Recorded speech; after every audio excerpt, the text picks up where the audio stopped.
Shalom Makiam. First and foremost, before I begin this lesson, I want to give all praises, honor, and glory to Yahweh, Bahashem, Yahweh Shai, Bahashem, Racha HaKudash. Our double honors go out to the apostles and elders of Great Millstone who rule and teach well. Shalom Barakiam to you brothers and sisters out there. Alright, this is the brother Malachi from the Great Millstone Nashville camp. The Lord wanted that this lesson is edifying to the hopeful elect. I'm trying to block that door so it don't squeak too loud. Alright.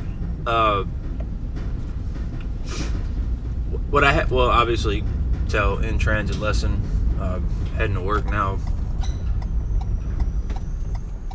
I wanted to go into how people try to base their doctrine, and ultimately their livelihood by emotions, by opinions. And we can't do that. All right, that's not how we're meant to live. Okay, it's still making noise. It's locking. All right, hopefully that holds it off. Lord willing, it's not too loud. But yeah, people base their livelihood around emotions and around feelings, and that's not what the Lord wants from us, okay? We need to base it around fact. All right, which is also why, because you notice the heathens, they do whatever they want, right? Whatever they want, whenever they want, however they want.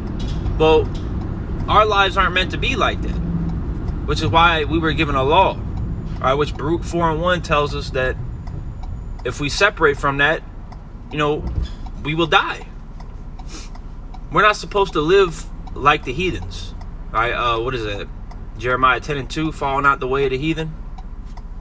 Learn none of their ways, roughly paraphrasing.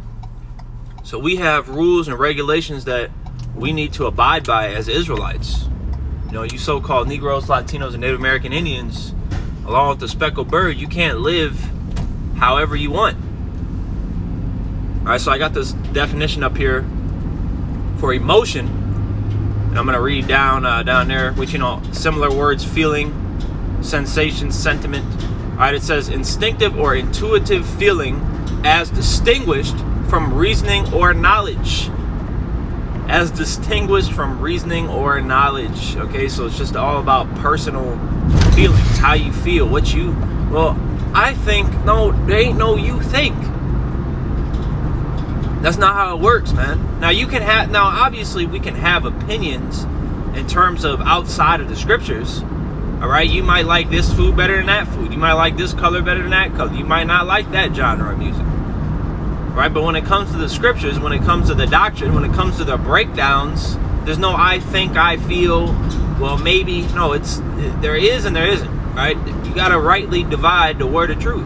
And that scripture's been, been on my mind quite a bit lately, because every day that passes by, we see more and more people not doing that. Right? We see more and more people that they're not rightly dividing the word of truth. Right? They're wrongly dividing the word of truth. Right? For filthy lucre's sake, for vainglory, for just being a bug out altogether. Who knows what exactly each individual person's reason is for teaching the falsehood that they teach, but that's going off. All right, so I got one more here in terms of a word. The etymology for opinion. It's a noun. It says a judgment formed or a conclusion reached, especially one based on evidence that does not produce knowledge or certainty. Judgments founded upon probabilities, opinion, view, belief, what one thinks. Okay, and it's not about what one thinks. It's about what's right and what's wrong, what's real. Right? And it tells us in Isaiah 55:11, the words of the Lord go forth out of his mouth. They should not return unto him void, but they accomplish that which he pleased. Right? Which you can look that one up. All the, roughly paraphrasing, quoting it. Right? But the word of the Lord stands true. Always. No matter what. No matter what. So if the Lord tells you that you don't need to be eating crawfish, or you don't need to be smoking cigarettes, or you don't need to be having sex on the Sabbath.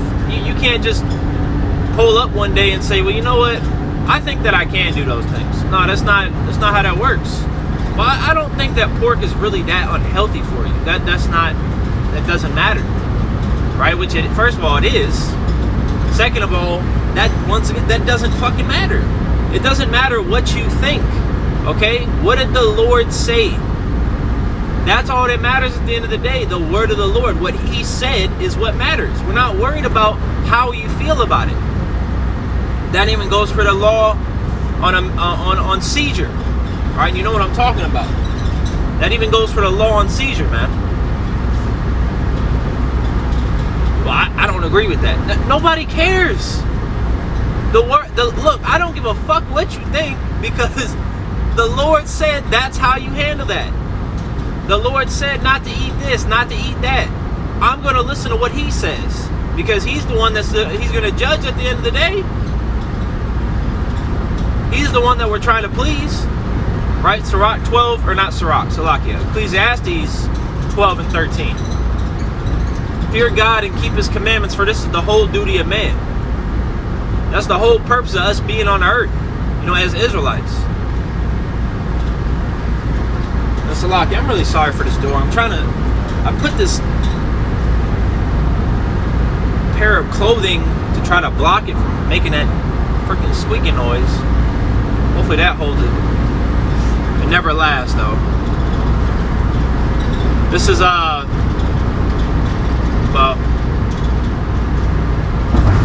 actually, I might as well get that. Might as well. Jeremiah 4 and 22, it says, "For my people is foolish, they have not known me. They are sought as children, and they have none understanding. They are wise to do evil, but to do good they have no knowledge." They have no knowledge. And they don't seek or inquire at the mouth of the Lord. Right? Which is why they dive into emotions and personal opinions, beliefs. No, we're not dealing with that, bro. If you want to stop being a fool, then you need to apply the words of Yahweh B'Shem El Shai. And ultimately, like it says in Proverbs 1 and 7, the fear of the Lord is the beginning of wisdom, the beginning of knowledge. You see? The fear of the Lord. That's the path to, because when you fear the Lord, you're going to listen to what He says. You're going to do what the Lord says. Alright, let me get this. Isaiah chapter 8 verse 20.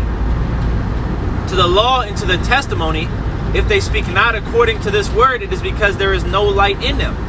So if you're not speaking according to the words of Yahweh B'Shem El Shai, what He said, what was written, because like it says in 2 Ezra 15, towards the beginning, it says to write these words in a book because they're faithful and true. Starting with the prophecies, but all the words of the Lord. It's all faithful and true. So why would we not apply that? And then it goes on to say, I believe in the 4th verse, that all the unfaithful will die in their unfaithfulness. So you not believing, that's not going to change anything. Okay, at the end of the day, the prophecies are going to come to pass. These scriptures are going to be fulfilled, as they always have been, all right? Romans 3, 3-4, for one of some did not believe. It's not going to change anything.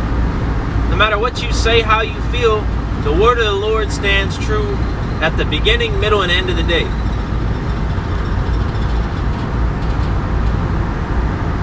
Let me get this real quick.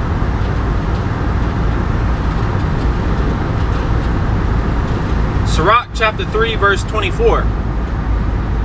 For many are deceived by their own vain opinion, and an evil suspicion hath overthrown their judgment. Alright, so many are deceived by their own vain opinion. You go into the word vain. The word vain goes into something that's worthless.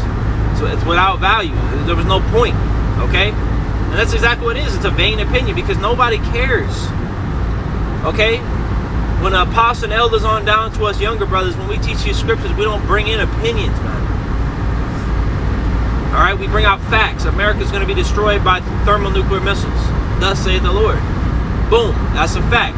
There's going to be famines, plagues all over the earth, but especially here in Babylon. That's a fact. The people over there in the land of Israel, the majority of them are not the Israelites. That's a fact. Okay? The so-called white man is Esau, Edom. That's a fact. The other nations are going to go into slavery. That's a fact. The MOTB, right, is the C-hip implant. That's a fact. That's what we bring. We don't bring out opinions, right? And we don't dive into our feelings when reading the word of the Lord. What it says is what it means. And what it means is what it says. So you want to make sure that, especially if you were appointed to be a teacher, you leave your emotions at the door. Right? And if you're a listener, you know, leave your don't put your opinions and emotions up on the comment board. All right? If you walk up to the camp, I don't like the way he said that. Well, I don't like how that's worded. Nobody cares, bro. Okay? Nobody gives it. Nobody cares. Because we weren't put here to have all these opinions. We were put here to serve the Lord. We were put here to break down the scriptures properly, correctly. Right? We were put down here to ultimately to learn our lesson. Micah 7 and 9. You know, us having opinions and going off of emotions and, oh, that's cool, I'm going to try that. You know, walking after the ways of the heathen. That's what got us here. Departing from the Lord. Departing from our power. That's what got us in this predicament to begin with. So, I mean, you know, just using, you know, our thinking skills, using our brain, using our head for something more than a hat rack. If we want to get out of here, well, we need to do the opposite, which is to cleave unto Yahweh Shemel Shai. Okay? So, that's just something I wanted to put up. Lord willing, it was edifying. Before I close, I want to give all praise to Yahweh Shemel Shai, Ba'ashem Rakach Kadash. Dumb honors go out to the apostles, elders, great millstone. All right. And, shalom.